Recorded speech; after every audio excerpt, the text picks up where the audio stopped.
Mr. Slink, we're here for your behind-the-scenes interview. Tell the network I have my own show to run. It's for marketing?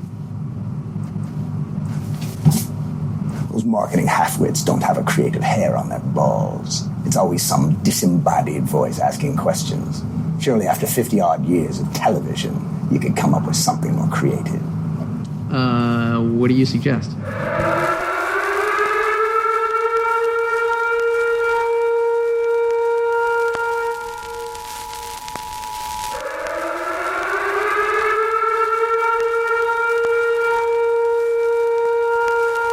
This is the emergency podcast system. This is not a test. Movies are bombing all over the country. They are posing as movies you already know. They may already be in your theaters, your neighbor's home, or even your own. Do not panic. Specialists have been dispatched. They will help you identify these pretenders and defend you against this invasion of the remake. Please stand by for further instructions. Welcome to the Invasion of the Remake podcast. I'm your host, Jason Bishop, and with me in the co-pilot's chair is Trish Coughlin. Hey, everybody. And somewhere in the back sweeping up is Sam Stepanenko. Always doing the shit jobs. We do have a special guest with us today. Half man, half robot, all Carlos. I love that. Robo Carlos? Every time now. That's going to be his official intro. He knows why.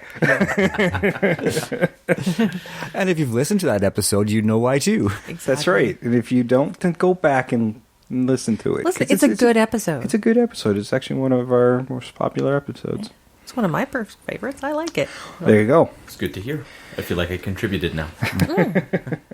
Maybe we should take that one to the Red and White Club on September 9th. We should. Where Trish and I will be making a public appearance. We'll have a table out there, and hopefully I'll have some swag for you.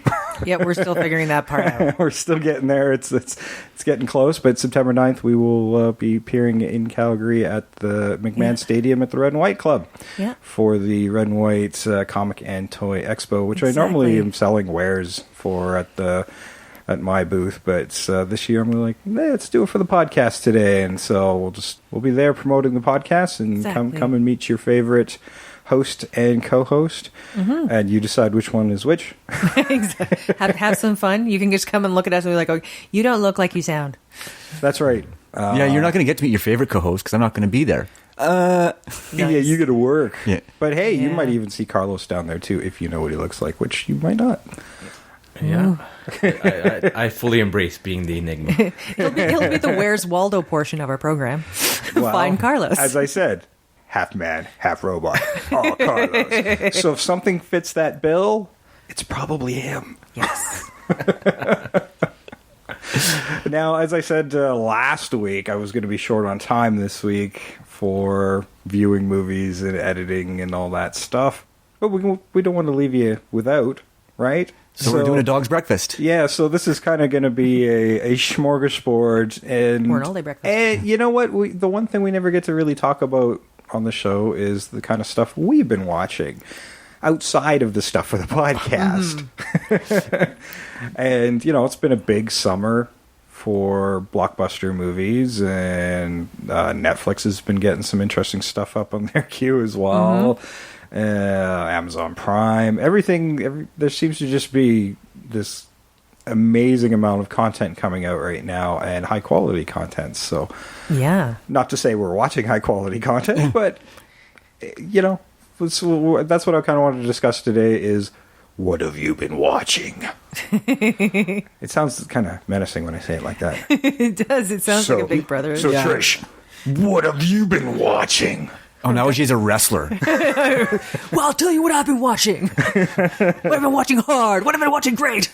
It's actually appropriate since by the time you're hearing this, I think it's going to be All In weekend. So nice. There we go. Wrestling history. Yeah. In the making. Yeah, I've been watching a lot of different stuff. There's a few shows that I've kind of hopped in really well at the end part, and I didn't realize it at the time. There's a series, I think it's Hulu. I'm not sure. Casual. I binged the entire 4 seasons all at once because I really enjoyed. Now that the question show. is with binging is how many days did it take you to binge it? Oh, it took a number of days, but I remember I'd be... Okay, how long are the seasons? They're between like 8 and 10 episodes. They're not huge, so Okay, I can... and the show is at what? 20 minutes, 60 about minutes? 20, 25 minutes, 28 minutes, you know. Oh, you can do that in a Okay. day. Yeah. Yeah. Season a day. But no I mean, problem. yeah, that's what kind of what happened because I kind of at one point went home and I'm like, oh, casual, I've heard about this, and I started I think the third season. I had to go back, like I didn't do it in order, and I ended up all of a sudden it's like 2 a.m. and I'm like, I have to work tomorrow. Oh my god! But it was just one of those. Oh, I really love this. What happens Rabbit hole next? shows. I might have to pass that machine title on to you. Holy smoke. I didn't mean to. It's sort of like you're like, oh, like it gets dark and you don't think of how long you've been watching. And So why is it called Casual? well, the initial part is it has one of the main characters played by Tommy Dewey. He made this app where it's a dating app and it's like seeking monogamous, casual, blah blah. Oh, it's blah. a Tinder TV show. Sort of, but over the course of the TV show, like his app gets in trouble with something, or like, and then gets bought by like another company, and then his app is like kind of gone. Then he has to go into he goes into another part of like IT and stuff. But like his sister is a therapist, and his niece and his sister sort of live with them because his sister is getting a divorce. It's a very kind of family comedy, dramedy type of deal. It's pretty good. And then the fourth season they do a time jump, which actually was brilliantly executed. Because they have, like, the end of the third season, he's hooked up with his roommate and she's pregnant, and they're kind of just figuring out what they're going to do. Beginning of fourth season, he's got, like, a 4-year-old daughter. And that's what happens when you go on Tinder. Next thing you know, surprise, 4-year-old. But this was his roommate. He wasn't even on Tinder. He wasn't even on this app after a while. Funny how things happen. Yeah, it's Hey, crazy. Sam. Yes. Hey, mister. What have you been watching? Oh, good I don't know what that was. I don't know. I'm a little bit creeped out now. Actually, a lot creeped out. Yeah, I haven't been watching much, unfortunately. I just... Well, to prepare for the show. I know. Well, I was looking at it going, what have I seen? I mean, I've seen most of the sort of big stuff from the late winter and early spring, like the Black Panther and Infinity War. Still haven't seen Solo yet, unfortunately. I'm looking forward to that one. You know what? That was like the first Star Wars movie I have not seen since I was 4 years old in the theater. Yeah. So Ditto. I have broken a very long 41-year-old streak. Yeah. Yeah. So that's.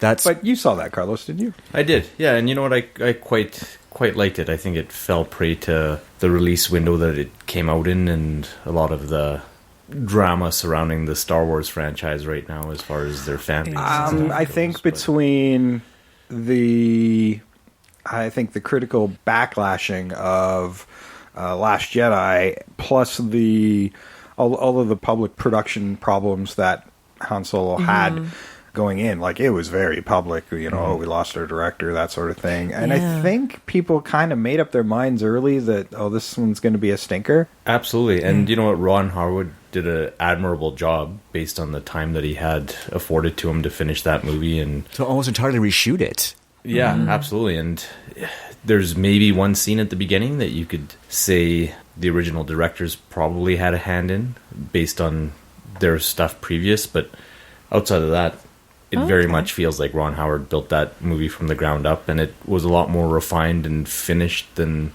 Justice League, which had similar director transitions and whatnot. But I am sad that we're not going to see a follow-up to it once all was said and done, because I think they set up a interesting and unique piece of the Star Wars world that they haven't really explored much. It does, well, despite the fact that the movie wasn't successful, I mean, by Star Wars standards, I mean, I think by most movie standards, it probably was a success, but Star Wars doesn't come cheap, and there's a certain expectation that they're going to be billion-dollar movies. Yeah. But that said, it sounds like everyone's really happy with, like, Lando to that movie, so do you think they might be able to take some of those ideas and move it into the Lando character? They could. To be honest, he's probably the least interesting of the characters that they set up. Oh, cool. You're not on screen very much. We love you. I didn't realize that. Like, Yeah, Donald Glover's great, but I didn't. Donald Glover was phenomenal in the movie, and he was great as Lando, but the way they set it up, actually, Kira, the character played by, keep wanting to call her Daenerys. Amelia Clark? Amelia Clark probably has the most interesting story that you want to see more of once the movie ends.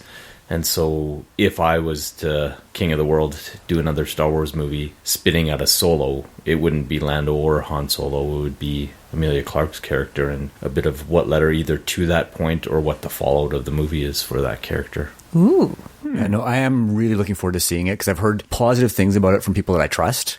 Because I don't listen to the trolls. Oh, no. But yeah, it didn't materialize for us at all. I mean, there's so many movies that came out this spring that I still haven't seen because I'm saving them for all the horror, which is coming up not too far away. It's so dense. Yeah, for horror movies, I've been deliberately kind of staying away. Like, I even had screening tickets to go see The Quiet Place. And that one's like the one I'm most excited of about. Course, and Hereditary. And I'm very upset that I didn't get to go. Yes, I think Hereditary and The Quiet Place will probably be on all three of our lists when we get there. Absolutely. Yeah. And if you're not sure what we're talking about, go check out some of our other 31 Days of Horror episodes to catch you up. Then you'll get excited. Yeah. Yeah, and I mean, TV, mostly the Marvel stuff is what all I've been watching, to be honest. And Disenchantment, that Jay recommended to me just last week, actually. I'm enjoying it. It's very groaning. Yeah. But, at first I had a little trouble with this animation. Really? It looked a little washed out to me at first. But then I realized that's kind of what they were looking for. Yeah. Right. But it's funny. The characters are funny. Some of the jokes are a little predictable because, it's... Well, I mean, same writers for largely, right? It's just a little more adult. If you've watched a small show called The Simpsons over the last 30 years, and Futurama, there's certain things that kind of carry over, I think, a bit, but it utilizes the fantasy tropes rather well. Oh, yeah, it's doing a great job with that. It's definitely a little more adult than those other shows. Yeah, oh, for sure. And graining is actually, it's sort of, you see, if you watch them kind of in order, like Simpsons, Futurama, and then Disenchantment, you'll see how he's moving kind of closer to having like a series-long arc of some sort. Because in Futurama, there was a couple here and there, but Simpsons it resets all the time constantly. Yeah, this one's definitely like part one of a much bigger epic. At least for the first half of the season, pretty much the episodes stand alone. The first couple episodes is a two-part kind of thing, and then after that, there's a few one-offs in the kingdom, and as the little secrets are starting to build and build and build, I blew through that season really quickly, and it's a shame. Like, now I gotta wait for it. Yeah, I'm only about halfway through because I don't binge watch. I'm not. I'll watch one or two episodes, then I'll make myself stop, which is why I haven't finished Luke Cage season 2 yet, because I'm really enjoying it. Yeah. No, actually, I'm really enjoying it. I still think that he's the best developed character out of the Netflix Marvel universe. I think he's got the best writers. I think I'm going to lean with Carlos on this one. I didn't care for season 2 as much as I liked season 1. The writing's still really good. Yes. But boy, I did not like the direction they went with the character. Like, here's the Defenders, and he should be like the heart and soul of that team. And let's go in the opposite direction of that. Yeah. That was kind of how I felt about Luke Cage season 2. Again, I haven't finished it yet, but I've only, I think I watched the first 4 or 5 episodes, so I haven't seen where they've finished going with it. But I'm enjoying. Again, Mike Coulter is just so solid. He's so enjoyable to watch. Oddly enough, I am looking forward to Iron Fist season 2 because there's only one place to go, and that's up. Yeah. And actually, I was surprised. I just noticed the other day I was reading an article, and I'm like, oh, look, they actually gave it a season 2. I'm surprised. I was a little surprised by that. I actually thought they were going to merge Luke Cage and Iron Fist into one that show. Makes sense. Yeah, right? Power Man and Iron Fist. Yes, absolutely. That makes absolute sense. And I kind of wish they had, because I don't think that Danny Rand is a bad character. I just think that they just didn't do the best job with developing him. No, well, they pretty much went back to scratch. They got a new showrunner for season 2 because the first guy didn't get it, and that was very apparent when he handled the Inhumans as well. And the problem is the showrunner for Defenders carried that through because Danny Rand was a little bit better in Defenders, but he was still kind of that whiny, entitled rich kid who grew up in the wrong place, but he still came across as the entitled rich kid, and I didn't get it. Well, that's why he was tied to a chair into the skeleton of a dragon for most of the season. Hey, we have big ideas, but no budget to do it. Yeah. That was Defenders. I don't know. I really feel that a lot of the problems with Iron Fist kind of fall with casting Finn Jones in that role. He just doesn't have the presence for Danny Rand, I find, and it could be just a matter of I thought they were closer when they did Defenders. Like Yes. at least personality-wise, I think he kind of found it. He wasn't as whiny. And you'll be all happy to know the curly hair is gone for season 2. Oh, thank goodness. I am extremely happy about that because I was just about to say, Yeah, the dead squirrel is gone.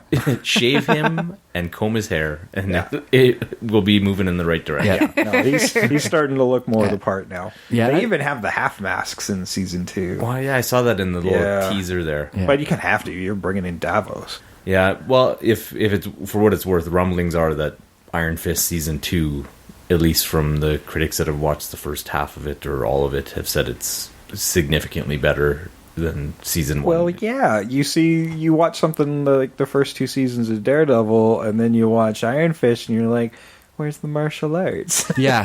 Like, it's a martial arts character. Why does this not, like, watch, like, a martial arts movie? Well, Especially, you think the big fantasy Japanese movies, that's what they should be doing with that show. Yeah, and all the martial arts are from the supporting characters in the first season. Yeah.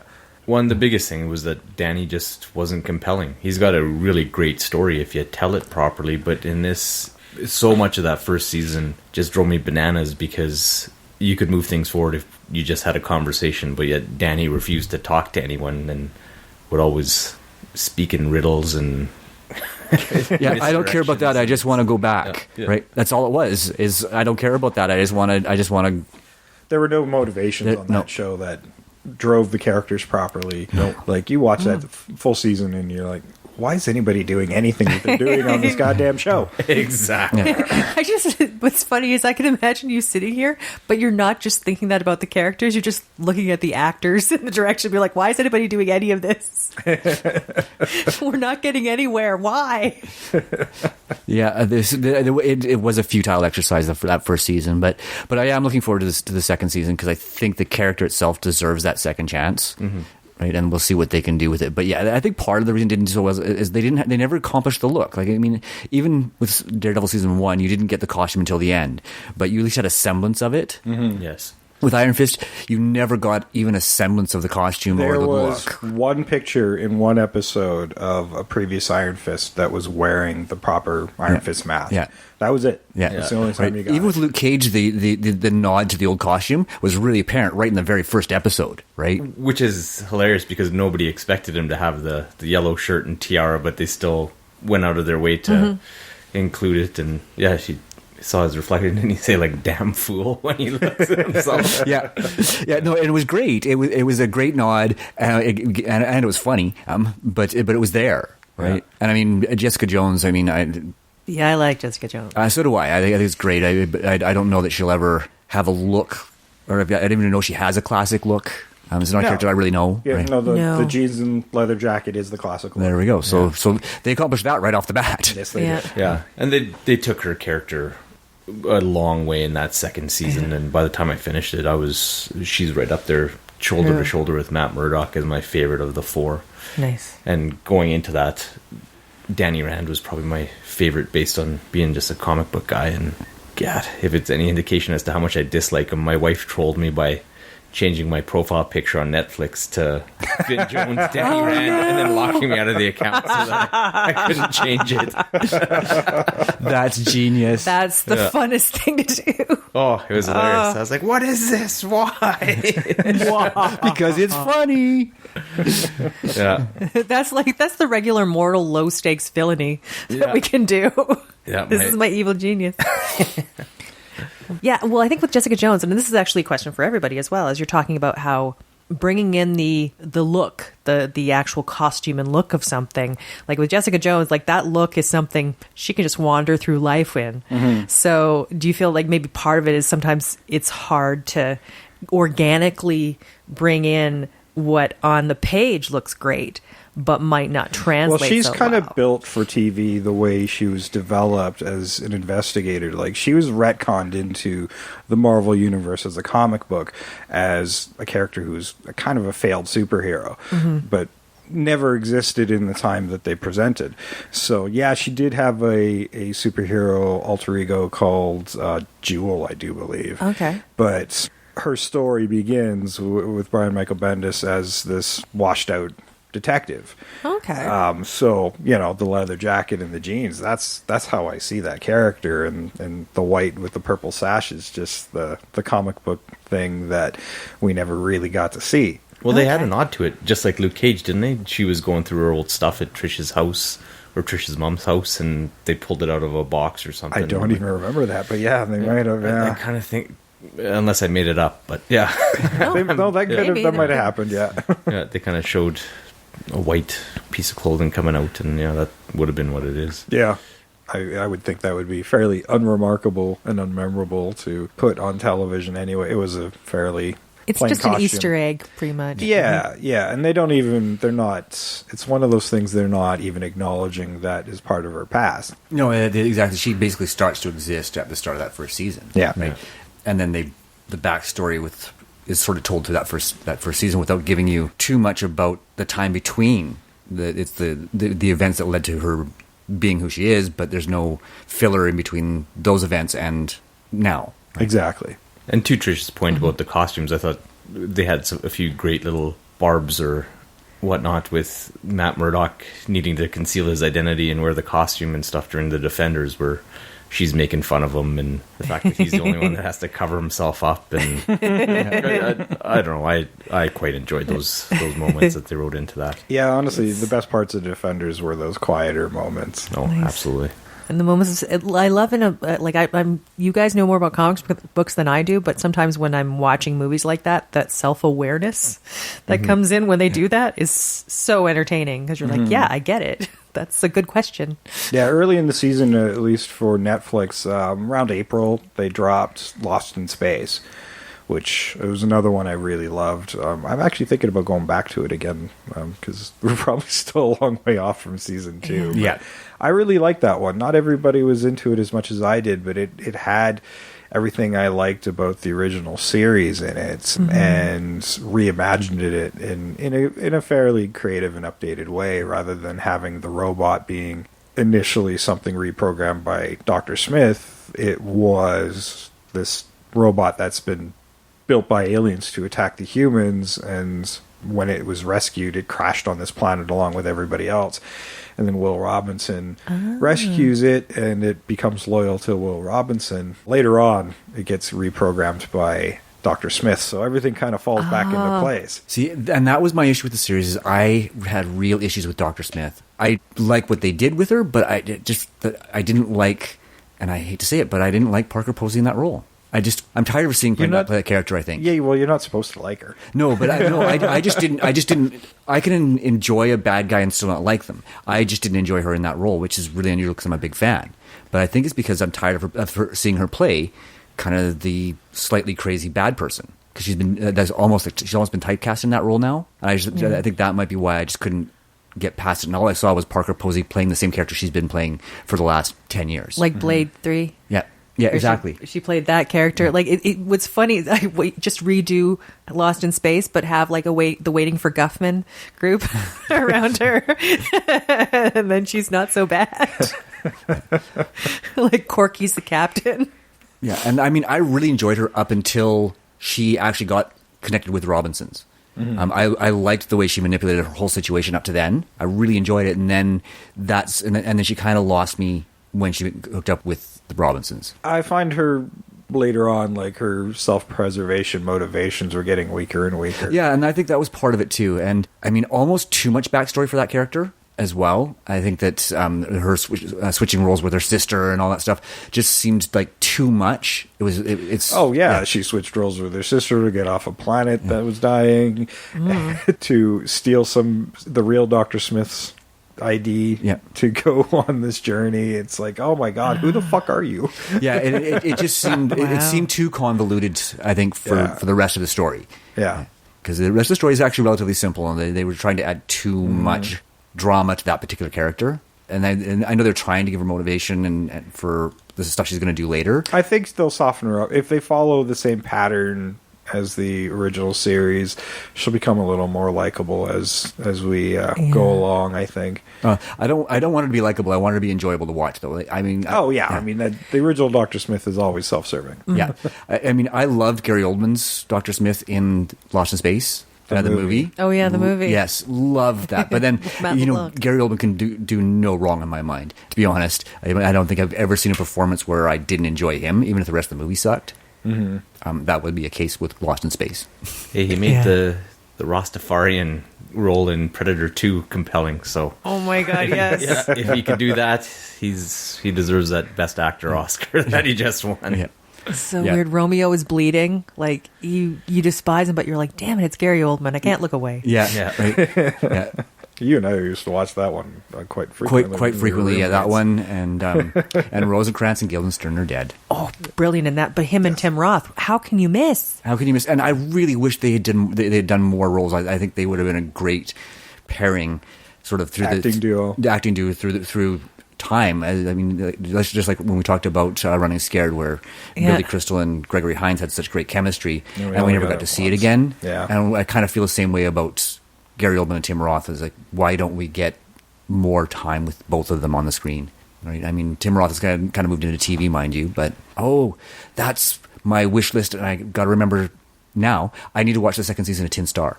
If you have not seen it, watch it. It is so good. You keep bringing it up, and I keep forgetting to go look at it. Yeah, it is so good. And I mean, it's filmed in Alberta, parts of it here in Calgary even. But again, it's Tim Roth, so you can't go wrong. It was a great, the first season had a great cast, a great story. It's really compelling. It's about a British police officer who is relocated to Alberta. I mean, he's actually in Alberta in a small town as the sheriff of this small town. The trouble he gets into with the oil company and his own alcoholism. He's got like a split personality. When he drinks, he becomes a completely different person. Literally a completely different person, where he has a different name, different personality, different behaviors, becomes incredibly violent and what's the word for it? So part of this is a journey into mental illness. Oh yeah, to a certain extent, yeah. And it's a bit of an analysis of alcoholism and how it can affect people, its impact on families. And is it a period piece or contemporary? It's contemporary. Yeah, it's contemporary. Yeah, it's set now. Right. It's like a Dr. Jekyll and Mr. Hyde meets Justified. To a certain extent, yeah. I mean, that's a good 2-line synopsis of it. Yeah. Cool. Yeah. See, I should be writing just the synopsis for Netflix. I can help everybody. Yeah. And it has a bit of a Western feel to it, because I mean, it is set in rural Alberta, right? And then there's also a whole bunch of great sort of subplots with the nearby reservation and the people's interaction with the people from the reserve. Right? So yeah, it's a really well told story, and again, just the entire cast acts really well. Did you get the crack from my knee? Mm-hmm. Damn this microphone! Oh wow! You can hear us falling apart on the air. You need more fish oil, man. Yeah, they've been doing that since I was 15. Oh man! Yeah. Damn, you need to lube up, man. Take that as you will. Well, let's get into some movies here. Last night, I watched Ocean's 8. Yes. Oh, on my list. I still want to watch that. I went to the theater one day when I had a day off, and I'm like, this is just a treat for me. It definitely follows a formula. It really does. It does. But that's what you're saying. I'm okay with that, though. I enjoyed it, yeah. I mean, I enjoyed it, but I think I was a little disappointed at how unoriginal it actually was. See, even that they just replaced that. the female with the female cast. At least half of I think I liked about half that cast. So some of the minor roles, I'm like, they could have done better with the casting there. But I really liked the primary roles. Anne Hathaway, I think I really liked. She's good. She's really good in that movie. Kate Blanchett and Sandra Bullock. They got to do more stuff together. Yeah, they're very good together. They're very good. Yeah, no, it's one of those movies. I know what I'm getting into when I watch it. Like I knew as soon as they were making it what I was getting into. Oh. Right. I mean, it's and there's like you could tell there's more coming. This mystery of her brother being Yeah. dead, but maybe not.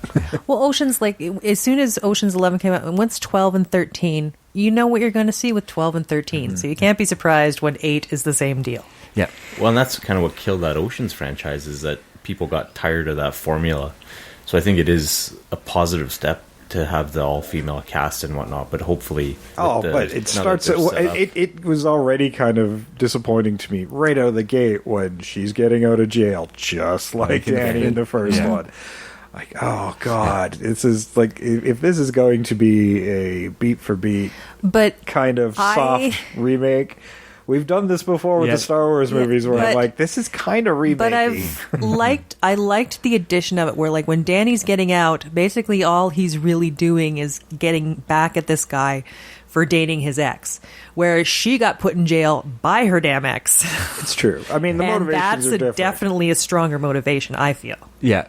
Oh, sure, revenge is awesome. It is, yeah. But I mean, just to go back to Carl's point about formulas, but audiences like formulas. James Bond has been going for 50 years based on a formula. Right? Yeah. It's just making sure you modify that formula enough to remain interesting.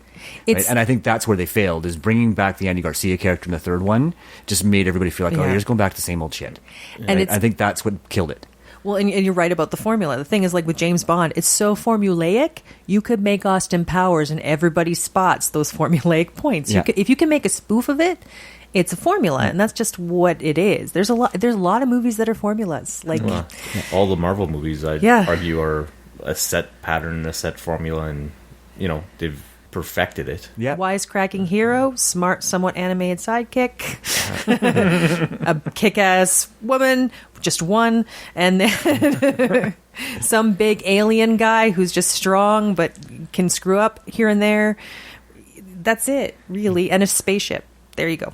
Got it. There you go. Then that's a preview of the next wave, as well as what has come before. Yeah. Yeah, but I mean, but you're right. I mean, they stuck too close to the formula, and I think that's what killed it. You're right. Yeah, and it doesn't help that there's been other franchises that have kind of fed off that in between. Things like the Fast and Furious franchise, they have a very big heist component to every single one.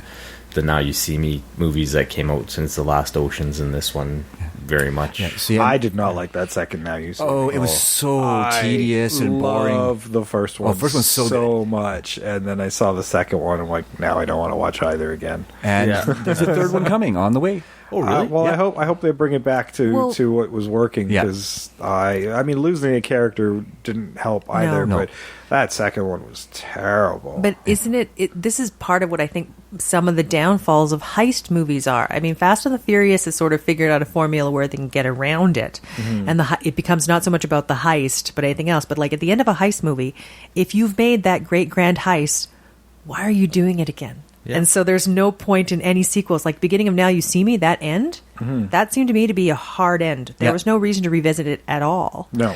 First Oceans, again, you're right. There's no reason to go back. They made out like bandits. They don't ever need to do anything ever again. So that's the downfall of doing sequels to heist movies. It's very hard to be like, why would they come back to this? Well, and they did it really well explaining that in Ocean's 12. Right? They explained why they had to do another heist, right? Because Garcia's character came after them and said, "Here's your choice," right? And that's so they made it work. So that hard end no longer needs to be a hard end, yeah, right? That one still felt kind of, I don't know. When I watched Ocean's 12, I think I blocked it. Like I watched it, but I didn't really like. Yeah, it becomes the excuse, right? Yeah. And then Yeah, it just seemed very just soft. to It didn't really bother me. your process again. It was very soft.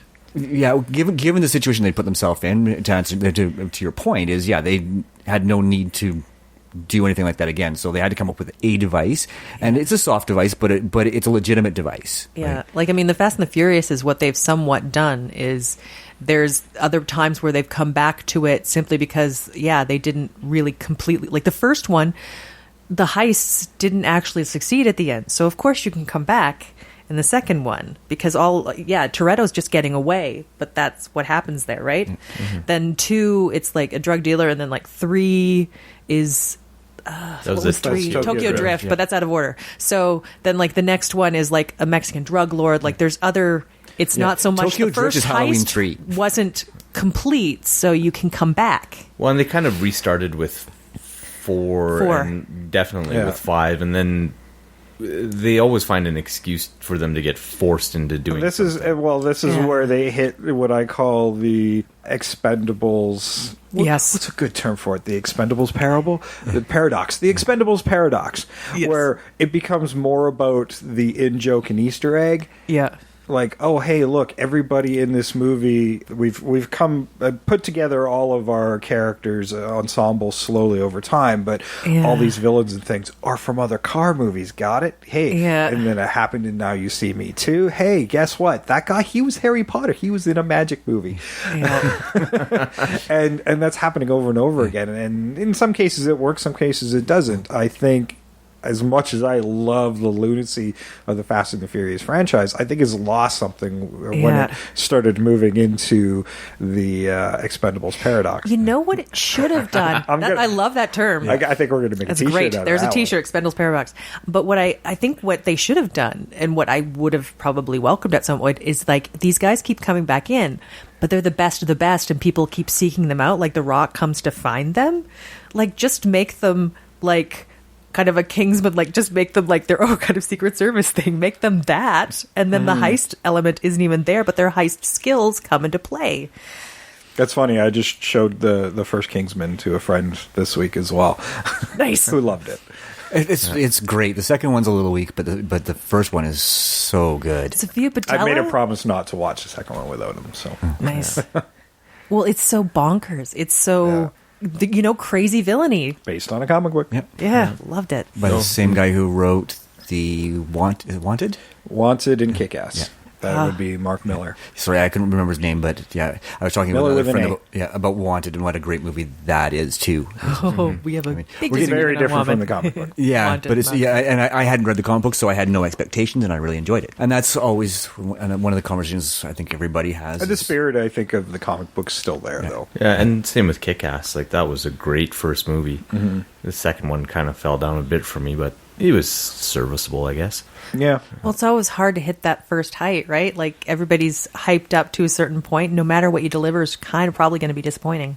Yeah, there's history has proven that in most cases. Jay's looking like he wants to say something. Yes. Well, speaking of sequels that were disappointing, I also watched Jurassic World: Fallen Kingdom this week. Are we going to have Oh. to fight now? Like, it's still enjoyable, but because it's so far-fetched out of the beginning. Let's go back to the island to rescue them from the volcano. They've been extinct already. Let it go. We already realized this is an invasive species. Like, And this is why a the bad fuck- idea. They're going to eat you while you're trying to rescue them. They're not going to appreciate your efforts. Well, the whole thing with the Jurassic That wasn't really the story, though. with the Jurassic movies is you're going to make movies about dinosaurs being present and living in modern day because they make lots of money. Yeah. And so I do appreciate that with some finality, they said, okay, this is the last time we're going to find some inane excuse to put people back on this island to interact with these dinosaurs. And I thought they did it really well, and they brought some new it carries things. over the themes from the first Jurassic World, where there was interest in turning these into weapons for military excursions, especially this genetic, the thing from the first one, that big white The Indominus Rex. Dominus Rex, and they take the bones from that and the genes from that and to mix it with the raptor, which I'm like, wasn't that what it was the first time? Was a mix Yeah. of a raptor and a T-Rex? Yeah, they made it smaller this time, right? Yeah, So they made it more controllable. raptor-like this go-around. And it's still scary and frightening, and they do manage to find a way to control it and use it. But, of course, like everything else, it runs amok. And even though they're rescuing dinosaurs, our heroes have decided that one, not that one. Yeah. All the dinosaurs except that one.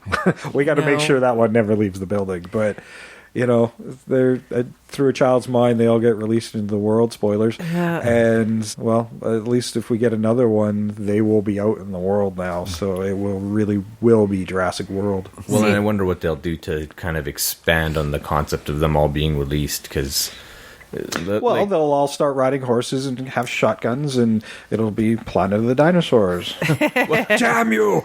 You blew it up! Damn you all to hell! they're released in the southeast United States, so I'm going to suggest that there's one or two guns there, so they'll have to come up with some excuse as to why these things weren't annihilated within 24 hours. Yeah. No kidding. It would probably been... Well, to be fair, you can have the ones that have all like the armor on them. That stuff might not penetrate, so those ones might be fine. Okay, so the next one might be a short film. And then all the ones that are like water based are just in the oceans eating everything. So I was surprised they didn't go back to that big thing in the water, because they made a big point in the beginning of the movie to show it, and then we never see it again. Well, no, it had the little epilogue scene, right, where they showed the surfers. And you can see the shadow of it. Yes, through the wave. Yeah, Lunchtime. See, and when you're talking, I can't even talk about these ones because I have no interest in seeing them. Oh, I didn't want to watch it either. Oh, Yeah. come on, I have to. I mean, really, when you think about the Jurassic franchise, there's like one terrific one, Yeah. and then the rest. And I'm admittedly an easy lay for these dinosaur movies. Like, if they made We're into kids, yeah. It's just like, Yeah. we just want to see dinosaurs. We don't care how. Yeah, I'd watch a 2-hour movie of them just driving the little gyrosphere ball around the valley, looking at all the different species. Right? Yeah. Yeah, no kidding. I might watch that. After the second Jurassic Park, I just lost interest and they just couldn't get me back in. Yeah, like 3 was kind of problematic. But I mean, you're wondering when they go back. You're saying they're going back to save the dinosaurs. Sorry, I didn't watch this one yet. Yeah.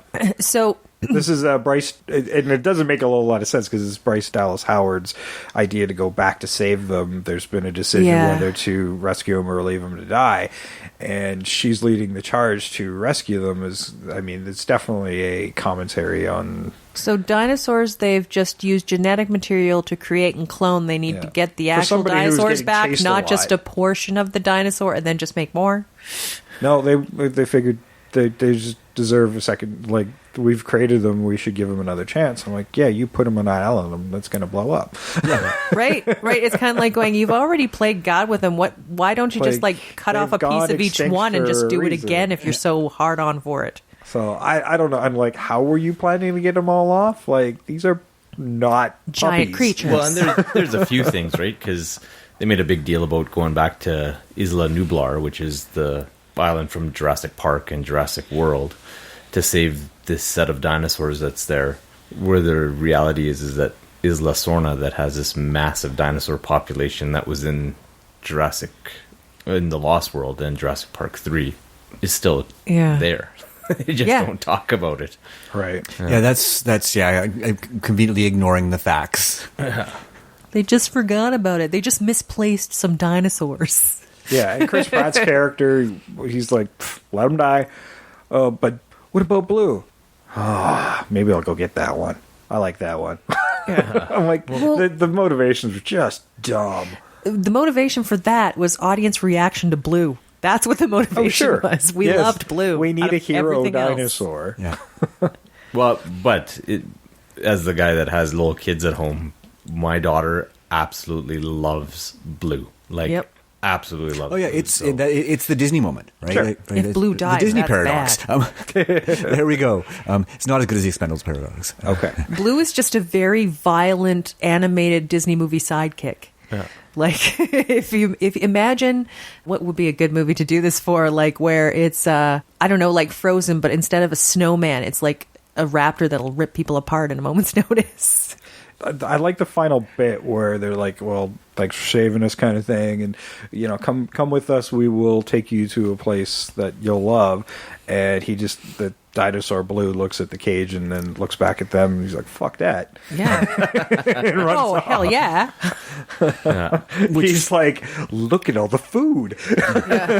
And freedom. Yeah, she's like the littlest hobo now. Blue's no dummy. Yeah, littlest hobo if it ate the transients. Oh, I would watch that show so hard. Maybe tomorrow I want to settle down. Until tomorrow, I'll just keep. What is it, Blue? There we go. Well, when Universal sorts out what their streaming service Blue, is going to be. Timmy's fell down the well. No, don't eat Timmy. It's too late. Timmy soup. Technically, our problem is solved. Timmy is no longer in the well. But well, now there's a dinosaur in the well. parts of Timmy are no longer in the well. Yeah. In defense of Fallen Kingdom, though, it was extremely well shot. I thought J.A. Bayona did a great job. Yeah. I won't take that away presentation from of that movie. Yeah, Like, no, it still feels like part of that Steven Spielberg world of well-made crowd pleasers. Yeah. That would be why I would watch them eventually, probably, is Yeah. because of the visual spectacle. Yeah. Yeah. Speaking of, Ready Player One. Oh, so good. What? I loved it. Even though I've read the book and it deviates so far from the book. It certainly does. I'm But not I even that big a fan of the book, but Yeah. I I was loved even it. less of a fan of the film. Yeah, I no, haven't I'm seen kind it of yet. with Sam. Like, I read and loved and embraced the book and saw the movie, and I was really happy with it. To be honest, the only thing that I was disappointed with is that they really didn't hammer home the prevalence of the Oasis in the future world, and that it's what they use for their banking systems and their education systems, and just how important the control of it was. They seem to pay it a bit of lip service, and you have a few flashes of it being used to order pizza and stuff like that. I like that the movie was less reliant on 80s nostalgia than the book was, because it didn't make a lot of sense to have a future society that was so obsessed with the 80s. No matter how much the founder of the Oasis was. So when you're looking at all the Easter eggs in this movie, and holy shit, if there's an Easter eggy Expendables paradox moment, that is this movie for sure. But It's Expendables Paradox, the movie. yes, but at least when you're looking around, it's not all 80s references. There certainly have those in there, but then you've got Overwatch stuff, which is just from a couple years ago. Yeah. So, there's Easter eggs in there for everybody. When Unless the you're a whole- Spielberg fan, because Yeah. he didn't want his shit in there. And talk about the one guy who's influenced pop culture and film, didn't put his own shit in there. Well, and the biggest thing with the 80s is that the Oasis wasn't a toy box full of 80s stuff. It's just that's what the people who were looking for those keys were focused on, right? So I think That's just how that book reads. there's an unfair assumption that the thing is completely predicated on 80s source material, where it's yes and no. That's what people are focused on because they're trying to find the keys. But if you didn't want it to be that, it doesn't have to be. Yeah. And they did a good job of making that clear in the movie, like Jay mentioned. And I love the Iron Giant reference, because that's definitely post 80s. Well, and they did a good job of just making it accessible. And I look at if they were to translate that book kind of word for word and beat for beat, challenge for challenge, I don't think that younger people would embrace it as much. Whereas we went to the movie, and that weekend I ended up buying a copy of the book for my eldest daughter because she just loved the movie. Yeah, Nice. I mean, there are certain things that we're going to translate, like, hey, let's have our character go beat for beat through the War Games movie. It's No. it's just not going to translate well. So, that race made a lot more sense. Yeah. But I found the character development was weak at best. Some of them were almost just thrown at you, and there's entire good dramatic sequences that are in the book that aren't in the movie at all. Yeah, this one actually surprisingly could have benefited from a longer running time. I think so, to too. allow Yeah. some of those things. Yeah, And I mean, it's not a particularly long book, but there's important things that kind of got left on the cutting room floor there. There's the one thing that I did miss was that relationship between the lead character and I'm sorry, I can't remember names all of a sudden, and his best friend, Yeah. right? H, yeah, where they kind of split up because of that. They've now become a triangle, and the tension between them, and and then of course the reconciliation. That was really important to the book for me, and it was missing from the movie.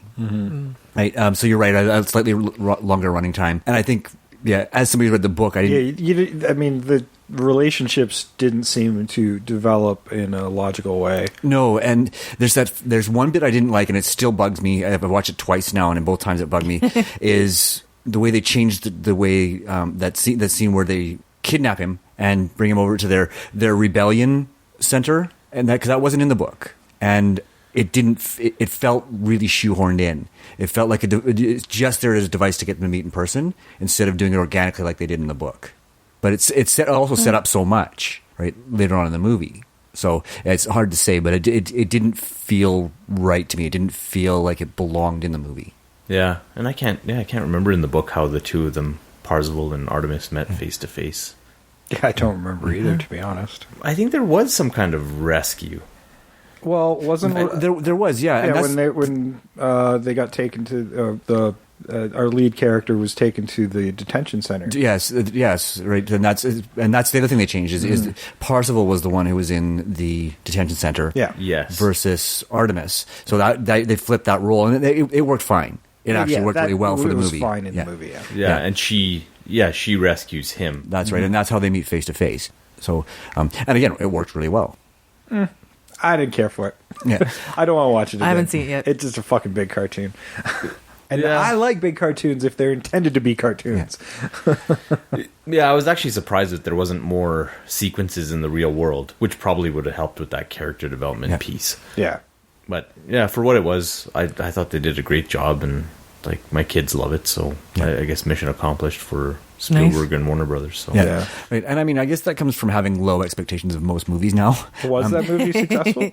I think it did well for them. It did. Considering how this year's been with blockbusters after blockbusters, and Yeah. to the point where they're starting to step piece on of each other's trivia on the toes. blockbusters from this year, actually. All right. And interestingly enough, the number 9 grossing film in worldwide this year is not American. It's from China. It was like As- Wolf Warrior 2 or something. Something like that. Yes. Yeah. Ooh. Yeah. And yeah, it was the ninth highest grossing film worldwide, and it never released outside of China. That shows you how big that Yeah. audience is. Yeah. Yeah, Ready Player One did well here, but China is really what embraced it and made it a significant. They really liked For their them. big budget stuff. They actually had the most expensive Chinese movie release recently, although, and I don't remember what it's called, but it's not doing very well. Well, and that's So, what they I'm pulled not sure what- from theaters within like a couple of days or within Yeah. a day. And they said, "Well, no, it's not good enough. We're going to pull it back and redo some of it." So, Oh wow. Oh, wow. Yeah, and that's what they were saying. That's why Last Jedi didn't do as well as they expected, was because it didn't do well in China. You know what? I mean, but Yeah. Star Wars generally hasn't. Yeah. Chinese audiences haven't grown up with it like North American audiences have. They don't give a shit about Han Solo and Luke Skywalker. Like, they never Yeah. grew up with those characters, so they're not drawn to them. Yeah, Yeah, But yeah. I remember reading that they were blaming it on the lack of the Chinese audience. Well, but Last Jedi, they've but- they've known But- that. They've never been an audience, so Yeah, they've known Yeah. that for a while. So yeah, you can't blame it on something that was never a factor. Yeah. yeah. But They knew the it article wasn't, did. though. I'm just Yeah. saying. Well, I don't yeah, disagree. I'm just saying. they Yeah. It's They true. can I'm saying blame the all they article want, did, but that but- means the article person didn't They do any bring research. it up every time. Yes. Yeah. It's But- just not the right audience. like Last Jedi, for what it was, it still made north of $1 billion, Yeah. regardless of a Chinese audience. So Yeah, no, it did well, but the North Americans didn't go back for the rewatch. And going back to that, I think the one thing we didn't actually think about was what were people rewatching. The Star Wars audience probably went out for Han Solo, but they didn't go out for multiple viewings because Infinity War was still out there and Black Panther. Well, and Deadpool 2. It's hard Yeah. to do a multi-view of any movie. Like, I mean, I can't even keep up with all the ones that are just coming out just for a first viewing. well, Yeah. it's expensive, and then you have like blockbuster release after blockbuster release, and these films are just cannibalizing each other. And in preparation for this, I kind of went back and looked at what we saw over the course of the year, and throughout March, April, May, we were at the theater once a week or once every 2 weeks. But then I haven't seen a movie all month this month, and I don't think I'll see a movie in September. It's like, well, maybe you guys should spread these things out, and hopefully the success of Black Panther in February will be an indication to the studios that you can release some of these big movies that are appealing to the audience whenever Yeah. you because they want. don't care when they come out. There's always yeah. a slowdown in the fall, but if anything, they're showing that they can put blockbusters out any time of the year if they have the right marketing. Yeah, like I think Yeah. those slowdowns are manufactured by the fact that you Yeah. don't put content out. Like if you put Infinity War out in January, People people would go see would have it. gone Yeah. and seen it. Yep. Yeah. No, absolutely. I totally agree with that. I Well- mean, Deadpool proved it, and then obviously they learned from that, and that's why they did Black Panther in February. Well, Lego Movie as well. yeah. I think Yeah. that was a February release. Yeah, so they're both as we're February, so- seeing bigger movies, and that was pushing back. I remember when thinking, "Wow, a big movie in March was kind of surprising." Yeah. now it's like Yeah. February. So, that Christmas, post-Christmas dead zone that you used to think about where you dumped all the trash, I'm like, Jesus, that's like a 4-week window now in January. Well, you look at Jumanji. Jumanji, because of the lack of options through January, it had legs and went forever. Mm-hmm. And The Greatest Showman as well. Yeah, I actually saw Jumanji about a month ago. It And, was Yeah. so good. I really enjoyed it. I did too. I liked it too. yeah. But again, you have that dynamic between Kevin Hart and Dwayne Johnson. They'd have such a great dynamic. And then you add Jack Black into the mix. Jack Black playing, he's the teenage girl. I loved it. I love The Rock being like this uncertain kid. Yeah. Yeah, Deep inside. that was great. It was funny going to that movie because The Rock is my wife's favorite person in the whole world, myself included. And Jack Black is the person she detests the most. And when we left, I got her to admit that Jack Black was actually the best part of that movie, which goes to say something. So Yeah, no, he was really enjoyable in that. And you know what? I can understand why people don't like Jack Black, especially if you ever seen an interview with him. He can be a little annoying. And he's hilarious, but a little annoying. Well, High Fidelity. That's an exercise in figuring out whether you like Jack Black or you do not like Jack Black. Yeah. Either you can watch High Fidelity and be like, I'm okay with this guy, or you will get out of it just Well, and despise him. he's a bit smart. I think even he realizes he got oversaturated there, and he'd gone quiet for a little while, and let's build him back up through some supporting roles. And when he's done some different stuff, right? Like I quite liked his character in that Goosebumps movie, and Oh, yes. he was enjoyable in School of Rock. That's probably one of his my favorite turns. There's that one that's coming out. I'm actually kind of looking forward to, where it's like the House of Clocks or something like House that. with the clock The clock house- in its walls. Yeah, that one actually looks kind of interesting. I would watch that. Yeah, no, And there's Goosebumps 2 that's coming out now. And he's touring. They're coming here to Calgary. Tenacious D. Yep. Oh, interesting. Yeah, I just saw that a couple days ago. They're coming. That doesn't mean I'm going to go see them because, well, Yeah. But yeah, he's keeping busy. It's not like he's let his career decline. He's just chosen a different path for it, which is good. I mean, there's nothing wrong with changing it up. Oh, no. You keep your hands in different stuff so that you don't get oversaturated. It's a brilliant move. So I have a question for Carlos because we can't watch them. Have you seen any of the remakes that have come out already this year, like Death Wish or Superfly? There's a couple other ones. yes, because we save all that stuff for the show. Yeah, so I was we- actually going to watch something the other night, and I'm like, I really want to watch like a murder mystery. I'm like, oh yeah, the Orient Express, and I'm like, yeah, we got to cover it for the show. I did falter on that one, but that's only because I don't think I've seen any originals, so I thought at least those ones will be new. Yeah, no, you know what? I don't know what the list is for remakes. There are quite a few this spring, actually. But I haven't. I know just last night, Murder on the Orient Express caught my eye on Movie Network, and I was like, oh, that'll be one to watch. But the only one I can put my finger on for sure was I watched the new version of Death of Superman just yesterday. Actually.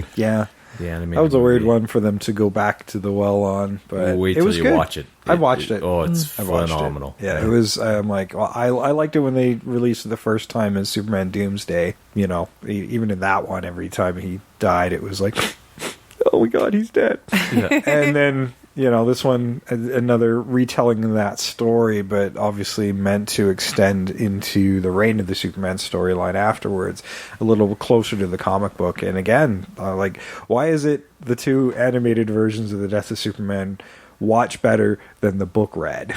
It was still like probably one of the Superman stories I've liked Or the least. essentially the Batman versus Superman movie. Well, I can Yeah, tell they you- did not do it well. Yeah. No. That's because they didn't bother to set it up, right? No, If how that how are you supposed to care about the death of Superman if you didn't care if he was alive? Yeah. Right. There you go. That's the beginning and end of it. Yeah. Yeah, we'll just squash that because that's a whole podcast all by itself. Yes, it Absolutely. is. Yeah, that'll be the 3 hour, the ultimate cut. Yeah, the director's cut of our podcast. Yeah, I got feelings. There might be I think a whole we all episode do. on DC comic movies. Yeah, I think we all have some feelings about that whole DCEU, I think. But I'm super excited for what I've seen out of the trailers for Aquaman at the end of the year, and I might be jumping the gun here with your Having notes. seen the I'm trailer, with you on that, actually. Having seen the trailer, and I'll put it out there right now: the Warner Brothers movies, the DC EU movies have all had pretty decent trailers.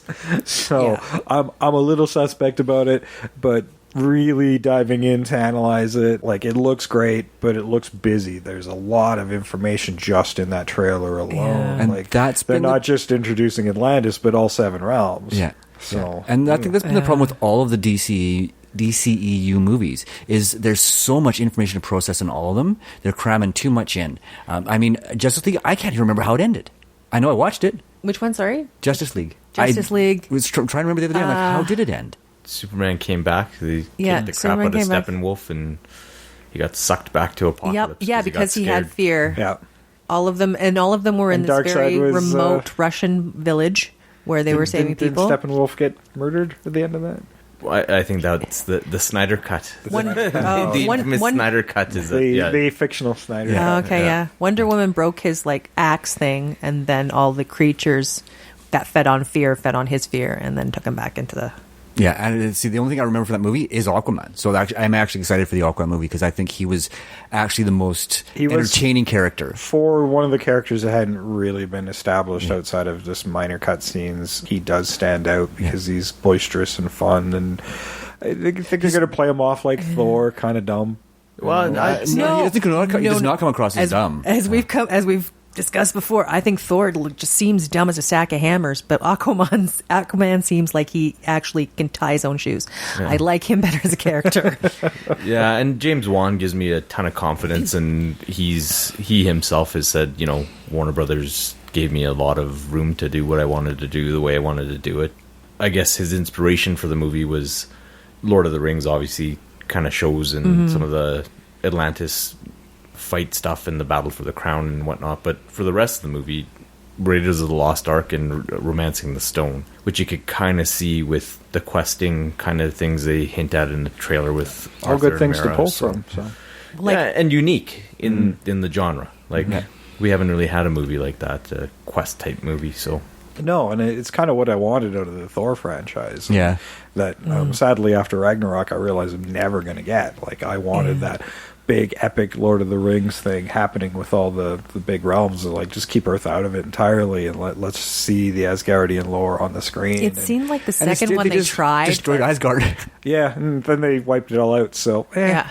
oh well. Yeah, so yes, I'm fine with categorically, that. you're never going to see it. I still have my Walt Simonson comics. Yeah. It seemed like the second one they were trying, but I don't know what they were doing. And I got to give them credit for, if the Thor movies were the ones that were least embraced by the audience, then sure, why not put it on its ear and put out something like Ragnarok? Oh, there's nothing say like go ahead and try. At least Marvel's been brave at trying different things and mixing up like the genres and how these movies feel. Like, because if they had stuck to that Wave 1 formula too long, this would have been over by now. Yeah, absolutely. It's when you're talking about, actually, this made me think of this too. When you're talking about like the DC universe, how it feels like it's all so busy, it somehow feels like when you're watching those, they're trying to play catch up with Marvel, like where Marvel has had more movies to get to where they're going. DC's trying to do it in fewer movies. Yeah, I think DC's already given up on trying to do what Marvel's doing, and they're like, just sit back and just tell good stories. Yeah. I mean, at the end of the day, that's what we want. Like, everybody was in such a race to have a Marvel-style extended universe, and more often than not, it's failed, and it's to be determined how the Godzilla one's going to go, because it seems to be faring a little bit better than any of the others. But DC's fumbled at every turn trying to rush it out and not coming up with good scripts. And Universal Monsters. And then the Universal Monsters was dead in the water in its first movie. So Dark Universe is toast. Yeah. No, it's Yeah, unfortunate that they're still not learning. Yeah. Yeah, and I think, I don't know, I'm cautiously optimistic with DC because really a lot of the troubles that they've had is with just the reception to Zack Snyder's vision of the characters, right? So you had Man of Steel and BVS, which were hung on him, and they had to make changes after that. So I think Wonder Woman would be kind of the roadmap as to what you can look forward to. And then Justice League was just this unfortunate casualty of what you started with and then realizing that it's not where you want it to be, and then Yeah, well, I mean, it's suffering from bad press. People were like, okay, you've pulled the wool over my eyes far too many times. Yeah. And you're wanting the same billion-dollar success of Avengers when half your team hadn't been introduced yet. Yeah. Of course, it was never going to make whatever they were predicting. They wanted $1 billion. I'm like, it was never going to make that. No matter how good it was. no, they Warner Brothers it in that they rested their laurels on how popular their characters were, because their characters are or historically have been more popular than the Marvel characters, save Spider-Man. But they just kind of threw it out there and said, everybody will show up. But And for a while there was, because the success of BVS and Suicide Squad certainly weren't on the heels of their scripts. It was because people wanted to see these characters on the screen. 100%, And after disappointment, they're going to stop coming after a while. But, I mean, at least Wonder Woman's given people a little bit of hope. Yeah. Well, and I think, I mean, going back to the Superman stuff, one of the things about Superman that has always made Superman is how hopeful and bright that character is. The bright costume, the book is always really hopeful, and they sucked all of that out of Man of Steel. And they sucked it all out of Batman versus Superman until you get to Death of Superman. I mean, that book is not a really dark book. And it's not until then that where you get some darkness brought to the character. But I think somewhere along the line they got it in their head that they needed to make the Christopher Nolan Batmans over and over again. Yeah, right. no. Is that dark format work for that character? Dark and edgy, Yeah. and Well, then they don't want to look like the Marvel Universe. Yeah. But you know what? It's a comic book movie. It should look like the Marvel Universe to a certain extent. Not exactly like, but... They're going dark and edgy with Batman, and that works for Batman. Yeah. That does not work for No. Superman and Wonder Woman. No. see, and that's when you look at Wonder Woman. If you kind of look at like the Batman v Superman movie and like the Wonder Woman movie side by side, like the Wonder Woman movie feels and looks different. Like it's brighter. It's easier to see everything going on. It's like literally a lighter movie. which is hilarious because it takes place in World War One. Yeah, but you notice that it's bright and shiny while they're on Paradise Island. Once they get into the real world during World War One, it does start getting in that A little grayer and darker. True. darker tint. But what I can see is, well, in every action scene, I don't check out because I can actually see the action. Oh, yeah. Well, and with That's those part of my scenes, problem with in some the of these real world. movies. She always stands out. She is like that symbol of hope to people, and like that's the thing that killed. Like Man of Steel and BVS, you keep telling me that Superman's this symbol of hope, but you never show it to me. No. Whereas in Wonder Woman, they have the sweet no man's land scene that ends in the town, and Yeah. you show the normal people's reaction to her, and it's like, yeah, she brought hope to these people in this town. They finally feel like they can breathe for the longest time, and they feel it might still be okay. Yeah, actually. it actually felt like it was written instead of somebody going, hey, how can we tie a bunch of action scenes together?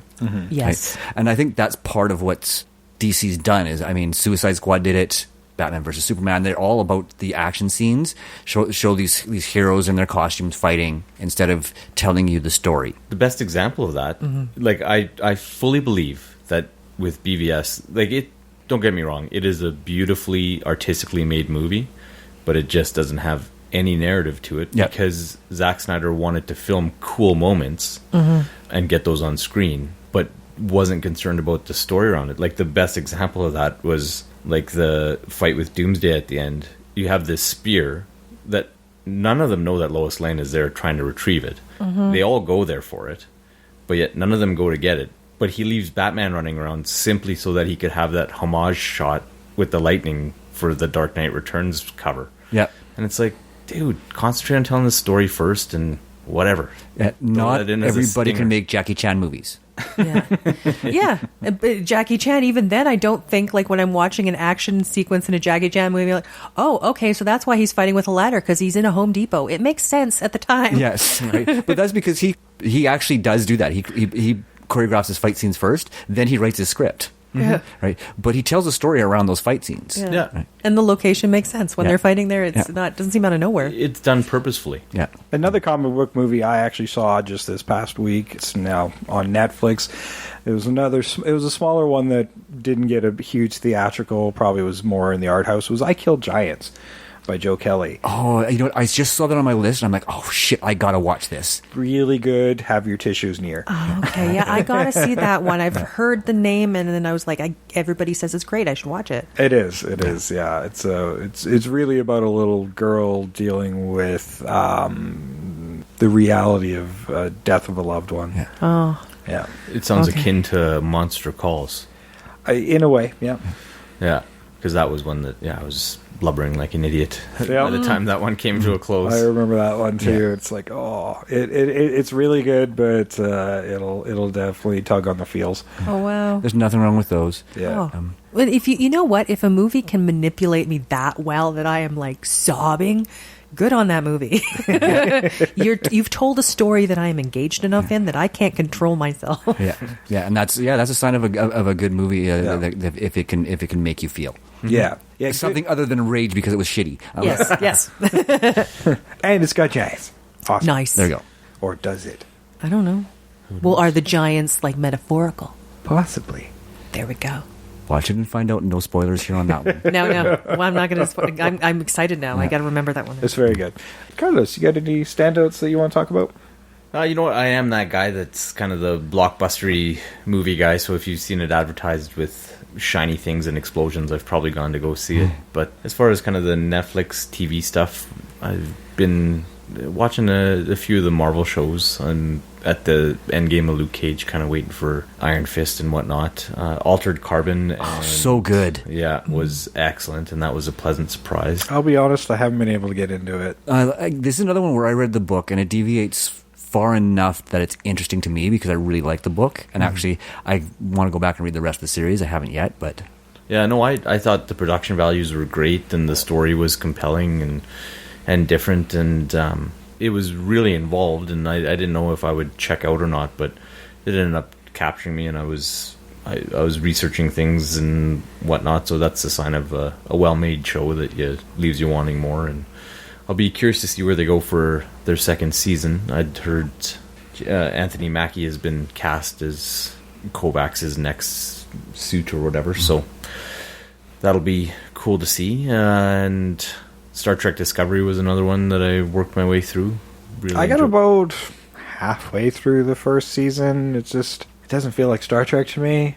You know, it's a good sci-fi show, and it's but I don't feel compelled to watch it every week. I'm like, I'll get to it when I get to it, I think, but I think I may. It's changed too much from what I know to be Star Trek now. Yeah, I started it with my oldest daughter, and she just loves it, and Nice. that probably propped up my enjoyment of the show. And I thought it was smart and different, and they really took concepts that would be a third or fourth season concept in shows gone by and hammered them out in their very first season, so I was impressed by that. I don't know, I'm curious to see what happens with this second season, because with the appearance of a few faces from the past, I don't know, it could be a complete new direction for what they're doing. And now I'm curious, because that I never got to those episodes. well, it's just kind of There's always the been end this stinger. this conversation of like the Klingons. Well,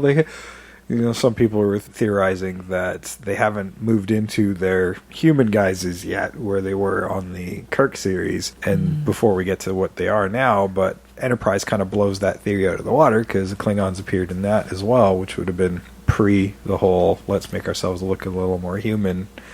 So I still kind of need an explanation. If they just told me this is a different universe, I'm fine.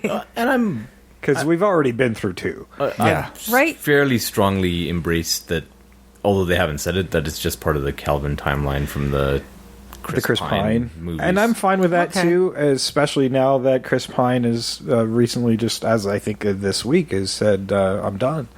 Okay. Which means that they're not going forward without him. So it's a negotiation tactic. I'm sure it is. But I'm like, you're still young enough. You're not done. No, oh my God. Truckfuls of money will change your mind. Yep. Look at the original one, like William Shatner. At the end, you're like, going, no, like he's well younger than older William Shatner. Yeah. He's going to be fine. I do predict he will be going back to that well, especially for Chris Pine. Like, that was a career Changer. changer for him, Yeah. and he doesn't have any successful franchises outside of Star Trek. So Wonder Woman. Yeah. yeah, but that's Yeah. not his. No, He's supportive. He's really supportive. supporting. Yeah. I thought well, he might be able to take over the Jack Ryan Well- one, but the Jack Ryan movie was meh. well, and that's dead Yeah. because John Krasinski's Jack Ryan now. Now on Yeah. for Netflix or for the Amazon Prime series, which I am very much looking forward to. And you know I what? like I Jack saw my first trailer for it, and I'm like, oh shit! I'm going to sign up for Prime. I heard Yeah. it's excellent. So I refuse. I think they have the first three, but up on now. But I refuse to watch them until the full season's up, which is just a few days away now, I think. So I'll hold out another week, and then by the time everybody hears it, the entire Yeah. season should be up on Prime. So I'll be watching it. Yeah, there's sometimes there's series where you're like, I'll just wait till all of it comes out and then I'll just do the. Yeah, I don't whole want shebang. that because the taster's been there for months now, and I'm like, no, not 3 episodes. You're just going to make me angry. I'm just gonna get frustrated. Yeah. I don't want to wait. This is why I don't watch normal television. Yes. Yeah. Right. Yeah. You know what? The one time where I was really glad I was doing it on a weekly basis, and I'm going to go back to it because it came out on DVD and we've talked about it every chance we get, was Blood Drive. I loved the anticipation of Yes. waiting for the next week's episode. I actually really enjoyed that. I did too. I did buy the recently released box set of the series, Nice. so I could redigest that, and I still love it. Unfortunately, it is the most bare bones thing I've ever gotten. It is the episodes. There's even the menu's boring. There's no. Oh, that was my question. There's no special features. Nada. Talk about a good opportunity to have some fun. Yeah. And so for the price point on it, I'd say maybe wait till somebody does something better if that ever comes along. This may be the only chance to get it on DVD and Blu-ray, but it's certainly a well worth watch show. But maybe wait for it to drop about half of what it's at That right of now. all things should have special features on it. I was very, very disappointed by that presentation, but at least now I can rewatch the series anytime I want, and I've done so now. I've gone through it twice now. Nice. That was probably my favorite thing over the past year that was released on television, and sadly it was a done in one season. They got Yeah. canceled right away. Yeah, I still tell people about it. I mean, well, we're telling all of you about it again. If you've listened to any of our previous episodes, this has come up more than once. This is Grindhouse the series. Yeah. And I mean, there's a reason it comes up is because it's easily one of the most engaging, terrifying, Or some of the hilarious. It's Fun, so weird, mental. bloody, but it's some of the most fun characters ever put to Yeah. screen. Yeah. And I presented it to a friend actually just last week with exactly the same thing I said to you: vampire cars. He's like, I'm in. Yeah. And if you're not in because of Vampire Cars, Colin Cunningham's character of Slink, Slink is amazing Yeah. portrayal, and you could tell he had fun with that. I'd love to see him return to that character somehow. Oh, for sure, yeah, or some variation of it on something else because Seems like there's a variation. Like, I don't know what he's doing on Preacher, but I've seen a picture and I'm like, it looks Slink-ish. Oh. yeah, and that's another one that I kind of let slide off the radar, which I need to go back to because I mean I did love the book. I did too, but it was a series I never wanted to watch because I love the book so much. And I did try the first 3 episodes of season 1. And season 1's kind of almost a precursor to the first series, the first volume of the comics. I didn't grab me. It's pretty slow moving. Yeah, it's didn't grab pretty. me. It's a slog that first season. But yeah, I'm willing to give season 2 a chance. I just haven't gotten around to watching it. Yeah, but another Prime original I loved was American Gods. Oh, so American good. Gods was incredible. Yeah. It's like it's beautifully shot. There's like the choices they make for the gods. I was like, okay, yeah, that's exactly who that should be. I get it. Yeah. I Sadly, totally it get doesn't it. look like Gillian Anderson's going to be returning to the series. It sounds like she's got something new coming up on her own. So But you never know. I mean, it's not like her character was a huge part of the. no, part of the- it's an easy one to recast if they want to. Well, so. the nature of her godship is she can be anything. Whatever. Like she comes, Yeah. she shows up as like Lucille Ball at some point. Yeah. You just, I mean, granted, if they plan it properly around her other show, it's not like we haven't seen her on other shows while she was shooting something. Yeah, So. she When- was shooting something else during American Gods. She had that British TV show she was on. Oh yeah, is it the fall? The fall. Oh yeah. So, Yeah. so I think yeah, the it's not- fall's done as well. Yeah. Yeah. And it all depends on how prevalent her character is in this one. She didn't have a ton in the first one season, so yeah, they could easily, or even just shoot her stuff after the fact and cut it in. Yeah. Is it just me, or does it almost look like she's getting younger? Or just her plastic surgery is really She's good. Benjamin Buttoning hard. Yes. Yeah. Yeah. Yeah.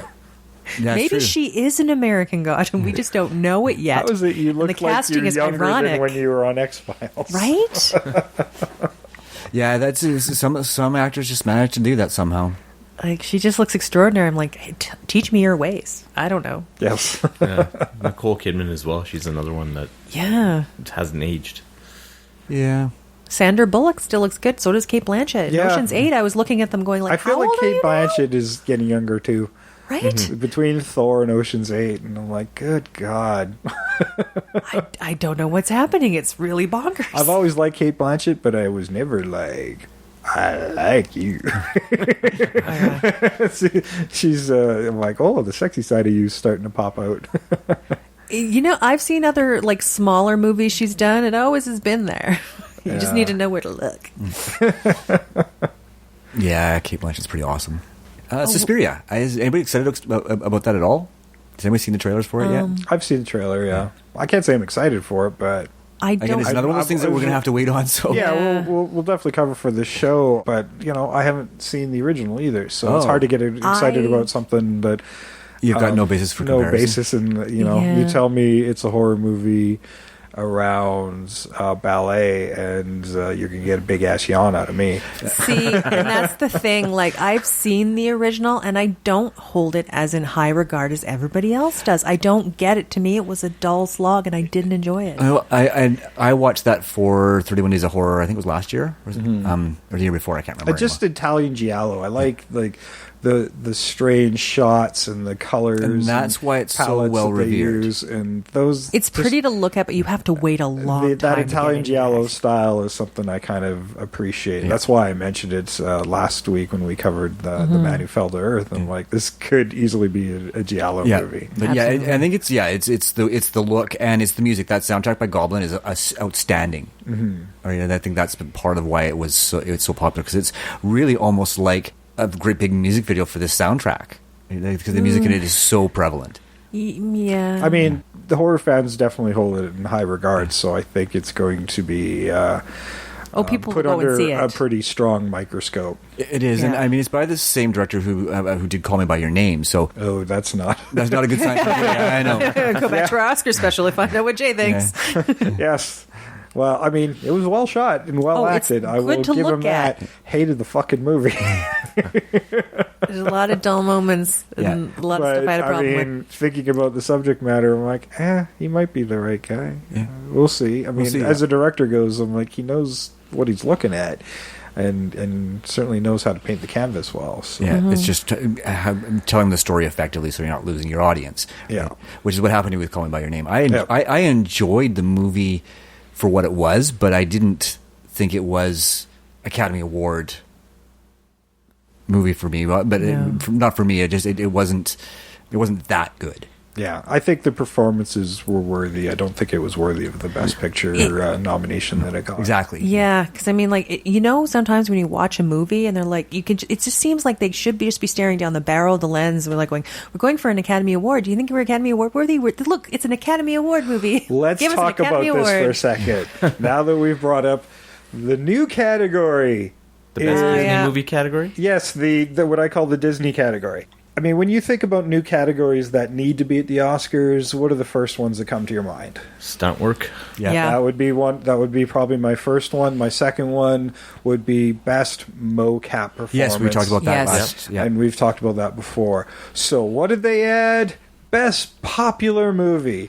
So yeah, there's nothing worthy about an Oscar in this movie, but you all went to see it, so now it's nominated yeah. for a you spend a whole lot of money award. Yeah, that's the American Music Awards for music, Yeah. right? Yeah, so you spent a whole lot of money on this movie award, otherwise known as, hey, who's the company that what network puts out the Oscars? ABC. Who owns ABC?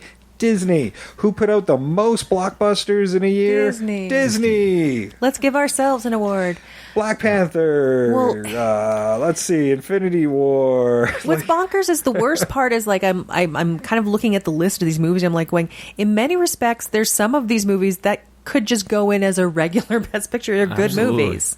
Yeah. Why did they need their own category? They're a good Best Picture. The reason you won't give it to them because you want to feel like arty and artsy fartsy and we're looking at the art. No, you're not, because you've also gave nominations to shit. Disney already gets enough. Like, I think Christopher Robin's is deserving of some regular nominations from this year. Trish and I went to see it, and it was a fantastic film, but didn't pull in the audiences. But great movie.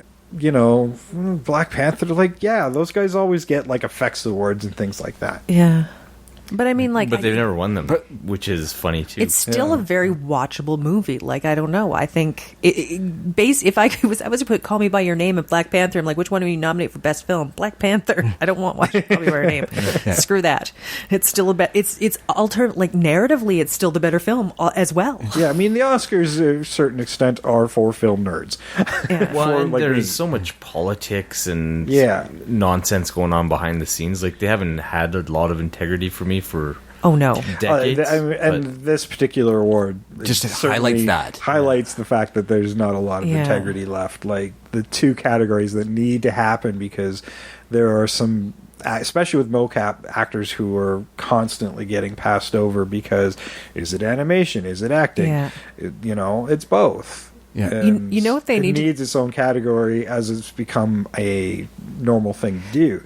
And stunt work should have been there forever. Like, I mean, the fact that stunt work hasn't really been there since the 70s is baffling to me. You know what they need to do, actually, at some point is just have a catch-up Academy Awards and be like, okay, an award for Best Actor who was actually the best actor that year but who got fucking robbed goes to... and they go back like 5 years, like, and now the Best Picture Award, now that we had 5 years to look at these movies, and none of us have rewatched the one that won this movie. Poor Andy Serkis. By the time they get a mocap award, Andy Serkis will be retired. The Andy Serkis mocap award. Exactly. It'll be named in honor of him instead of being given to him. That's probably what's going to happen, actually. I'm trying to remember the name of the other British guy who does a lot of mocap. He's like the only other person I can see with a face. Was that the dude in the square? I think so. I think he's part of like that Andy Serkis camp of people who Serkis There's trained. a group of people, But they got to fix them, go back, do the ones people got robbed, and then just start. Because every time I watch the Oscars, sometimes when I get it right, it's because I'm looking at the person who got robbed last year, and they're just going to give it to them no matter what they were in. Because they knew they screwed up, right? Yeah, usually your predictions are, if you can play the political game with it, you can do pretty well at the Oscar polls. Don't actually go by your heart. Just cold facts. Yes, no. Every time I lost a category is because I went with my heart instead of my head. Yeah.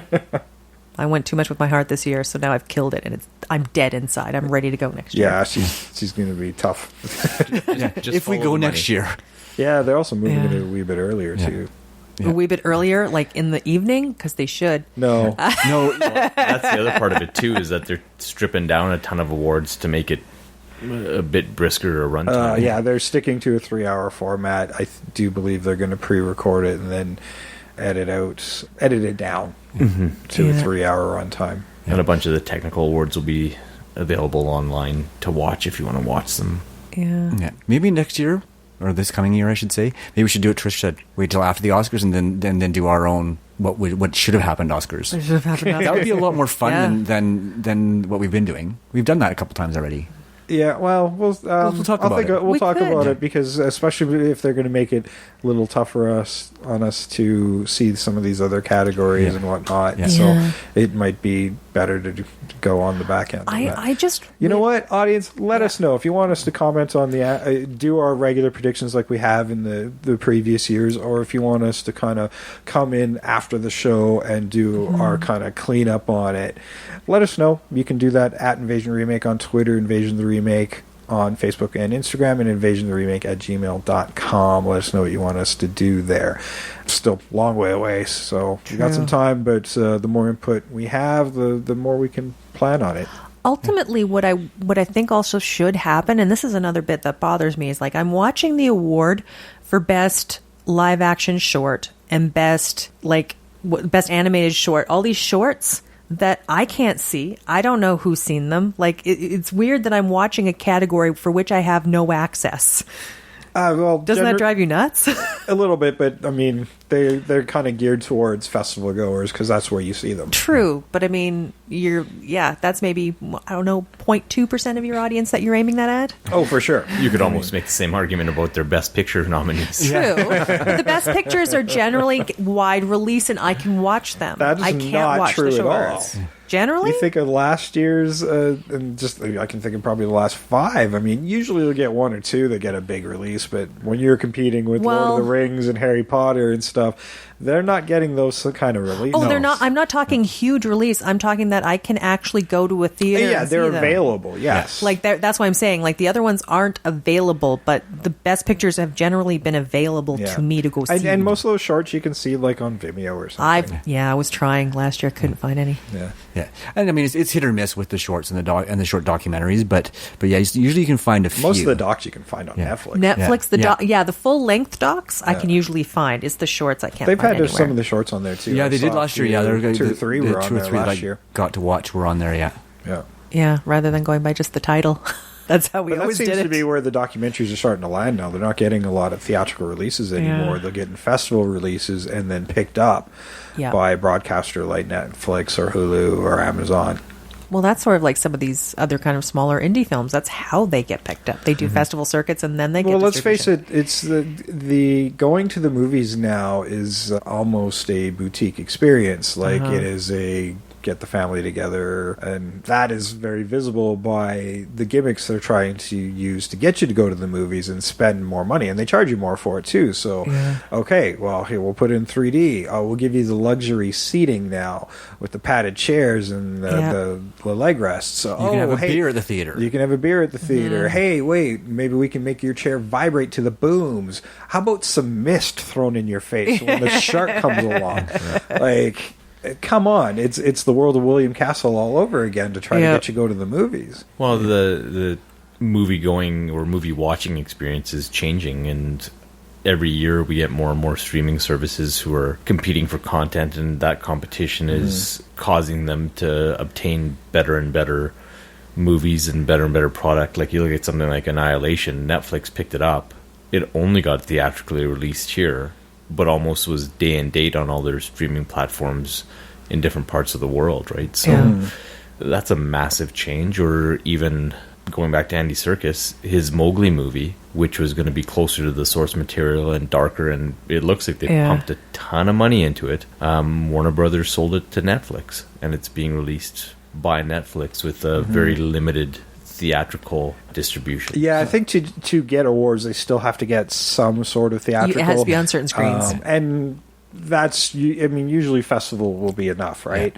And that's where usually guys like Netflix will pick things up anyway. That's becomes a buying spree. But it's amazing, like, what kind of money are these networks getting to buy these really big, expensive movies now, and then or uniquely produce stuff like Bright. I mean, Bright may not have been a critical darling, but it was certainly expensive. Yes, it was, and I think, to just go back to Carl's point about going to the theater too, is content. There's so much of it. We have so much content available to us that it's getting harder and harder to pick and choose what you want to see, because you can't see all of it. It's impossible. I mean, competition tends to be good. It gives you more choice, and usually makes everybody try a lot harder in what they're producing, and that's why we're seeing more high quality content coming out. But Jesus, the amount of places, like, just if you're a superhero fan, like, I work in comic books, I barely get to watch the comic book shows because it's like, I don't want to live and breathe comics for the rest of my life. I could literally watch a superhero television show every day of the week. Well, and to Sam's point, like, and I say this kind of hypocritically because our family does go to movies pretty regularly, but for a parent, like, are you going to spend $60 to $100 to take the family out to the movie when you've been paying your $8 or $10 to Netflix, and you can watch something of equal or sometimes even better quality, quote unquote, for free at home? So Well, certainly for a lot less than you're at less. home, right? Because you're not paying concession fees, and you're not paying gas, and you're not paying, as you said, $60 just to get in, right? You've already paid your $8 for a month worth, and you can do a double feature for $8. Yeah, the popcorn and hot dog at home is a lot less than it is at the theater. Well, and I mean, the size of televisions, you can get 3D televisions and 4K TVs that are the size of a fucking wall. The theatrical experience isn't that remarkable anymore. I'll tell you because what, it's become affordable for the average consumer to have a similar experience in their own homes. Or a better experience. Like Cineplex, you want me to come see movies at your theater all the time? Put a moratorium on people having their fucking cell phones. Yes. Because that drives me bananas, and nothing takes me out of a film faster than like the glow of somebody that can't wait to get into his notifications. It's like, ugh. Yeah, you don't need to tweet about every aspect of your life. Yeah. If Or Instagram it or whatever the hell you're doing, I want a theater chain to make an RF shielded theater where I'd be all right with that. Me too. turn it off for 2 hours. And If then you can't- sound dampening domes as they're going on their popcorn. Oh, even that I'll put up with. It's just I could live with it, but yeah, I nothing can- pisses me off more than the glowing phones and people kicking the back of my seat, and and you wonder why I don't go to movies anymore. You speak of It's the a terrible popcorn experience. thing. I have done, have you ever had that moment you put the popcorn in your mouth, but it's a really quiet part of the movie, so you'll just sit there with your popcorn in your mouth and not chew Let it until, melt in there instead. until the sound comes back up again. Yeah, 'Cause you you're don't want just to so be ashamed. that person. Yeah. Popcorn shaming. You're like, oh no, I can't chew. Just gotta wait. Come on, explosion. Yes, or somebody just talk louder.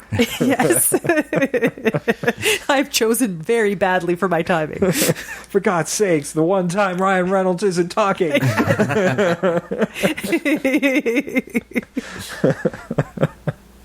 All right, any other highlights from this year that you guys want to talk about? I mean, we've talked about what we've watched, but anything highlighted that you guys wanted that we haven't covered yet that really stands out to you? Yeah, I don't know. Well, for me, I watched like a lot of TV. I finally got into this TV show called Playing House, which I got in like kind of just as it got canceled. So I watched all 3 seasons. Yeah, imagine how me and Sam feel about Blood Drive. We're still in mourning. Yeah, we Yeah. only have 1 season. You at least got 3. Yeah. I know. Well, So shut up, Trish. Shut up, Trish. Okay, fine then. No, I won't shut up. What was weird about this is I'm watching this show, and it's just kind of like very gentle comedy show, but like the premise was so simple. I'm surprised they didn't really do it already. Whereas like these 2 girls, like they're best friends, like since they were young, and one of them's pregnant. Like she has her husband cheating on her, and of course, like it's actually quite an amicable breakup. But her friend like moves home, and they just kind of move in together to like help raise this kid together. And I'm like, that's a simple premise. I could see this really happening. That's sort of the dream. I've seen it happen in real life. Yeah. That's great. And I'm like, why hasn't this been on TV before? It has Keegan Michael Key in it, and he's great. Like he's funny in anything. And also Crazy Ex-Girlfriend. It's the last season that's coming up, and I can't wait for that show. And the other one that we talked about this last week, I'm not sure if I'm sure or not, but Glow was so good. Glow Season is 2 is so phenomenal. good. Yeah, I really enjoyed season 2. Netflix has got a real winner there. Yeah, I did binge that one. I watched that one over 2 nights. I watched. So I good. think Nice. that one I couldn't stop watching. Yeah. Yeah. I got through it in a weekend as Yeah. well. Well, you But- talk about a simple show. Like, it's Yeah. essentially one location, but the characters are so well written and they're so compelling. And they're so well acted. Everybody's that, so that good. one episode where it was just literally an episode of the show they were shooting. It was so much fun. Yeah, it was so much fun. You can tell they're having fun with that show. Yeah, you can tell. Yeah, and the funny thing is, when I was watching it, I stopped, and Jane knows exactly what point I stopped at because I mentioned it. There's a scene there that just shocks the hell out of you, and I'm like, "Fuck! I have to go to bed. I can't watch the next episode." Right? So I had to wait for another. Actually, that had to be 2 days to get to it because I had other stuff going on the next night. So I had to wait to get back to it after that. Really important moment in the middle of the season. Do you ever have that bit like sometimes when I binge watch and sort of I have to tell myself to stop, and then the next day you're doing stuff and you're still thinking about it, like you're like, oh yeah, that's really interesting. When can I watch my show? When can I watch my show? That was actually me after that episode of Glow, and I'm like, and I had to wait 2 days. Yeah, with us, it's like stuff like Glow the wife and I have the agreement that we'll watch it together, and by the time the kids are off to bed and all that kind of stuff, it's so rarely can we watch. But for us, it's so how late can you stay up without tomorrow being a total write-off at work? Squeeze one more That's in. awesome. Or do you find yourself egging the both of you on? Like one person's like, we can do one more. Oh, okay. The Yeah. other person's like, we can do one more. Ah, sure. Yeah, we have that tap dance lots and lots. That's awesome. Yeah, but yeah. So that was my binge for this year. I think was definitely Glow. For the year. Oh yeah, because like I said, I don't binge. I tend to savor. Right, like I'll try to spread things out over a week or 2 weeks just so What's wrong with you? I think the only thing I came close to binging was The Wire. Like I came to it really late because I had I never still have had the box set sitting upstairs. HBO, and when I started into it, there was some kind of demarcation saying that it was going to be off, like they're going to pull the show off that HBO app within, I think, 6 weeks of when I started it, and I just loved it so much. The thought of it being taken away from me was terrible. So yeah, I made it through that one, and The Night Of on HBO. That is an amazing, amazing show. If you ever get a chance to watch that. The Night Of. I've heard the name of it, but I'm not sure what's that. Riz Ahmed is the one lead, and John Turturro is the other, and I don't really want to get into it because it'll spoil things very quickly as to who these characters are and where they go, but it's an amazing jaunt through just kind of American society and the American justice system, and it was one of the most compelling things I've ever seen. And I don't watch kind of cop law enforcement-y type things, and I can't recommend that enough. It was Cool. very cool. Wow, I think we could probably go on for a little while longer, Yeah. but that's it for this episode. If you kind of liked this little deviation, let us know. Give us a 5-star rating and a quick review over on Apple Podcasts and iTunes. That'll certainly help us out. And tell your friends where to find the show. iTunes, Apple Podcasts, Stitcher, Google Play Music, TuneIn Radio, Audio Boom, Blueberry, iHeartRadio, Libsyn, and Frickin' YouTube. frickin' YouTube. So tell your friends where to find us. That'll be great. That'll be awesome. As I said, look for us on our social media, Twitter, Instagram, Facebook. Sam's got some cool stuff going up on Instagram and Twitter all the time. Occasionally I'll throw something in there. Yes, And Very occasionally. very occasionally. Also, and like, It freaks me out when you do. Guys, how did this happen? The machines are getting smarter. It's like, wait a minute. I didn't post that. That was my reaction to your tweet yesterday. I'm like, I didn't post anything today. I'm like, and then I saw the shot, and I'm like, Jay, well done, Jay. That was I it was a good tweet. I got to editing. My time was short this week, so I spent yesterday editing as much as, I'll do that again today as soon as we're done. But yeah, so I'm like, hey, let's give him a little process shot. Nice. So show the stuff what we're doing.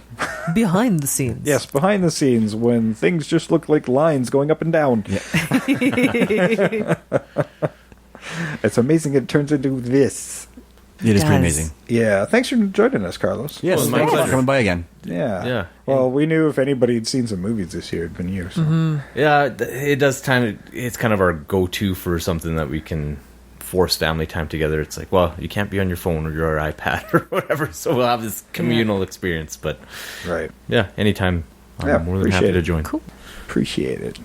Hey, he kept the gun holstered today. That's always good. Yes. What do you mean you haven't seen this? That happens a lot. I mean, come on. I'm sure half our audience is going, you haven't seen Han Yeah. Solo yet? Yeah. Yeah. It's hard to keep up. It really is. And given the nature of what we do for this podcast, our watching time does become somewhat limited. Yeah. Right. So it's even harder. Right. I mean, weekends when both we're going to movies, we're watching a movie for the podcast. Sometimes two, sometimes more than two. Yep. Right. So yeah, our viewing time can be restricted pretty substantially. So Yeah. So when we do get to fit in one of these blockbusters or the summer epics, it's a treat for us. Yep. And usually it is. I'm still trying to fit in Mission Impossible 6. Oh, that one's yeah. excellent. I love that franchise. So Yeah, it's a favorite in our household too. I'm still trying to fit in Meg. Oh yeah, Meg. Yeah. Yeah, I'll pass on that one. I was excited until the reviews started I know. coming in. I'm like, I still want to see it, but maybe the big screen ain't the place for it. It's a big dumb shark movie. I'll watch it. Yeah, there's some of those kind of tailored audience things, and it's like, that's unfair. And then I tried to watch Great Wall, and I was like, oh, maybe I'll start taking some of these reviews more seriously. Yeah, you have to go to the ones, if you can find a reviewer that kind of basically judges things somewhat the same you judge it, then go to that place, because at least they have the same taste as you. Yeah. Yeah, then you can sort of... I always urge people to judge for themselves, but if 9 out of 10 people are telling you this thing's ass and the other guy is like drunk out of his gourd when he wrote the review, maybe you should take those other 9 people a little more seriously. Yeah, or Yeah. I find Trish's method effective. Like, there's 3 reviewers that I find have similar taste to me, that I find their assessments fairly reliable, and I just count on those 3, and the rest is just noise. Like, I find today people just like to hear the sound of their own voice or spread negativity just because they know it'll elicit a response. Yeah. Generally speaking, I can usually tell from a trailer whether I'm going to like a film or not. That's true. And I usually don't listen to reviews, but if voices I trust are saying it's bad, then I'll start checking things out as to whether I want to see it or not. Oddly enough, like me working in the most pop culture place you can find, in a comic book store, and usually I have the opposite reaction. If everybody's raving about the movie, first thing I'm going, what the fuck is wrong with it? It's always and then too if much. they hate it, I'm going, I have to see this now. Yeah.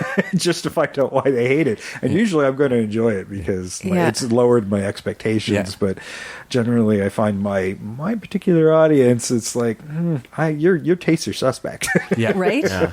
Well, and that's the thing I'll say. Carlos for this. excluded. Thanks. Yes, Carlos has good Hence taste. why I'm here. Yeah.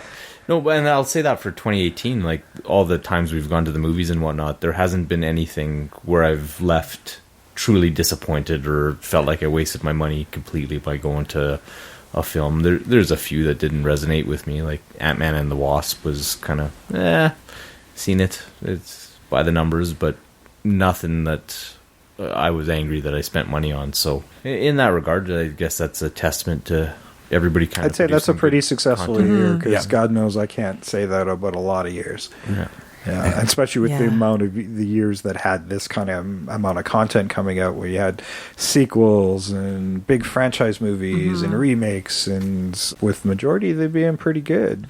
Yeah. Yep. That's one of those. This will be one of those years, I think, where at least on the summer blockbuster thing, the popcorn type of movies, it will be remembered as a pretty big year. I'm interested to see what by the end of the year what the box office totals for the year are going to look like comparatively to other years, because generally speaking, the box office has been dropping as these services like Netflix and Prime and Hulu have been increasing in their value.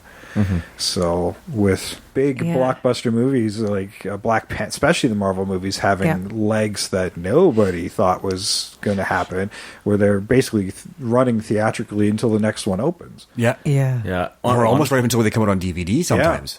Yeah. Honestly, the thing that's hurting them the most sometimes is just there's so much good content out there that they're cannibalizing each other in the theaters. Yeah. Like, you look at Tomb Raider, which was really decent, but it just never got any eyeballs on it because it was in the shadow of Black Panther, and then Warner Brothers cannibalized it themselves with Ready Player One coming out. Yeah, nobody knew that these movies were going to have the kind of staying power in the theater that they have had, because we haven't seen that in recent memory. Yeah, because the theater runs have been so short over the last 5 or 6 years. Yeah, usually if you're not made your money within the first 2 weeks of your opening, you're pretty much done. And they're yanking you. And, well, I mean, you might get 2 more weeks, but they're going to be a shadow of what the first 2 weeks were like. And then they get the DVD, and that's when you see the really fast DVD release too. Yeah. Is like it'll be in a theater for a month, and then 6 weeks later it's coming out on DVD because they want to try and grab that DVD audience and get the money back that way now. Yeah, and ride the wave of the marketing that you've spent money on. Yeah. Before people forget. Yeah.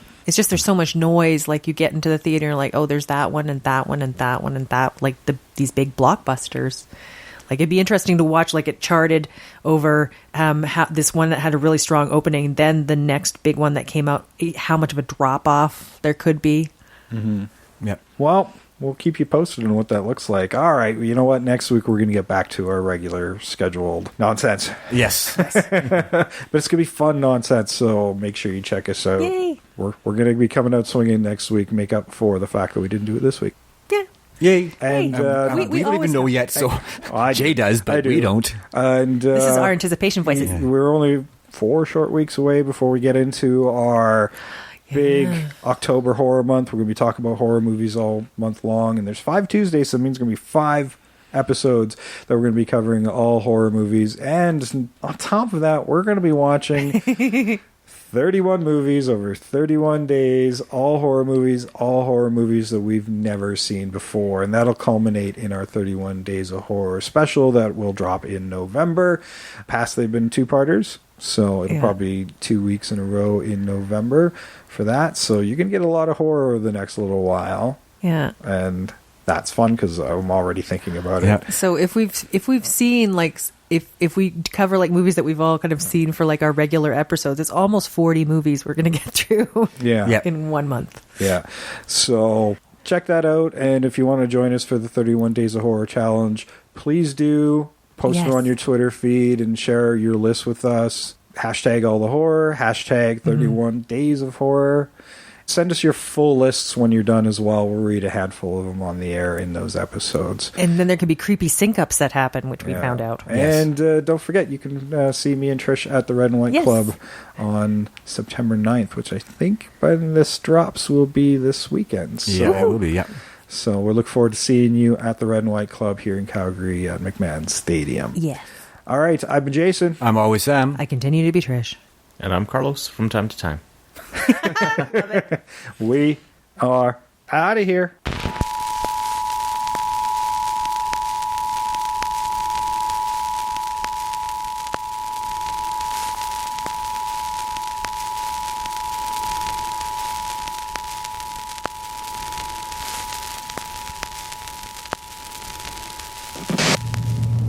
Yeah, great. Okay. But as a network executive, we'd like you to incorporate a few of our ideas. Let me out!